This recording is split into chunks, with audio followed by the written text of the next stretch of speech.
Welcome back to Press Review. Let's start by taking a look at today's front pages in the Middle East. The Gulf Times reports that former Prime Minister Saad al-Hariri has returned to Beirut. He immediately drove from the Rafiq al-Hariri International Airport to his father's grave. 3 years after his forced exile, Hariri was back in the thick of Lebanese politics, probably because members of the country's political establishment concluded that no one else could safeguard its security.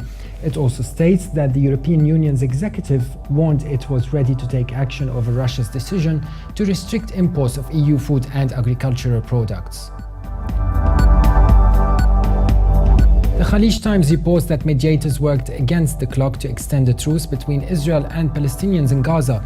Israel said it was ready to agree to an extension as Egyptian mediators pursued talks with Israelis and Palestinians on ending a war that has devastated the Hamas-ruled enclave. The paper also states that at least 1,700 Syrian refugees have left the Lebanese town of Arsal, where troops have been battling militants for days to go back to Syria. The departure appeared to be the first time a group of refugees has left Lebanon en masse to return to Syria, and comes after days of fighting in the border town that has killed 17 soldiers and dozens of militants.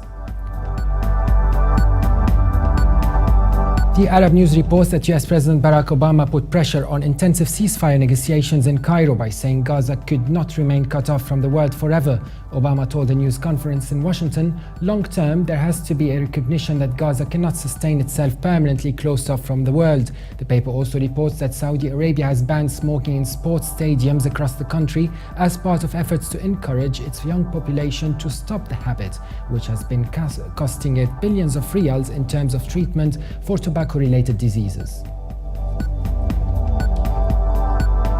The Jerusalem Post reports that Israel will respond with force if Hamas renews attacks on it. The warning came as Hamas threatened to resume rocket fire at the end of a 72-hour truce if Jerusalem did not meet its demands. The sources said Prime Minister Benjamin Netanyahu and Defense Minister Moshe Yaalon had instructed the military to be prepared for all scenarios.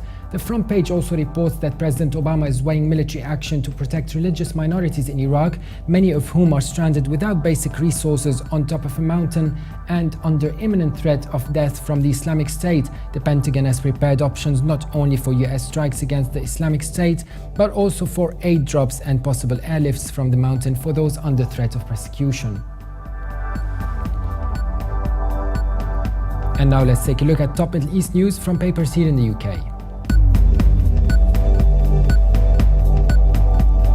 The Daily Telegraph asks, is this the end for the Yazidis of Iraq, and comments that in northern Iraq, followers of one of the world's most colorful religions are in danger of being wiped out by Islamic State jihadists. And now the whole of Kurdistan is at risk too. Some Yazidis are preparing to stand and fight, others are simply hiding out in caves in the desert hills. Some are already burying their children as they succumb to dehydration and the hostile conditions.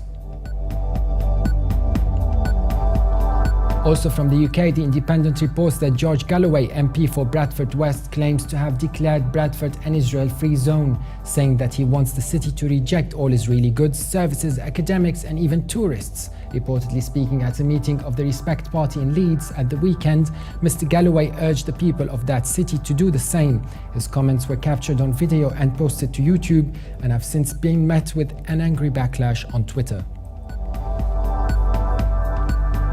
The Guardian reports that HSBC has been accused of unfairly targeting Syrians living in the UK after it was revealed the bank has written to a number of customers telling them it will close their accounts. However, a spokesperson from the bank said any decision to close individuals' accounts were not based on race and religion, and that the closure of bank accounts held by Syrian nationals was in no way a blanket approach. And now let's take a look at top Middle East news in international papers. From Germany, the Deutsche Welle reports that the Security Council in an emergency session has condemned attacks by fighters from the Islamic State in northern Iraq and called on the international community to support the country's government and population. IS militants moved towards the Kurdish capital of Erbil on Thursday, seizing Iraq's main Christian city of Karakosh and forcing tens of thousands to flee.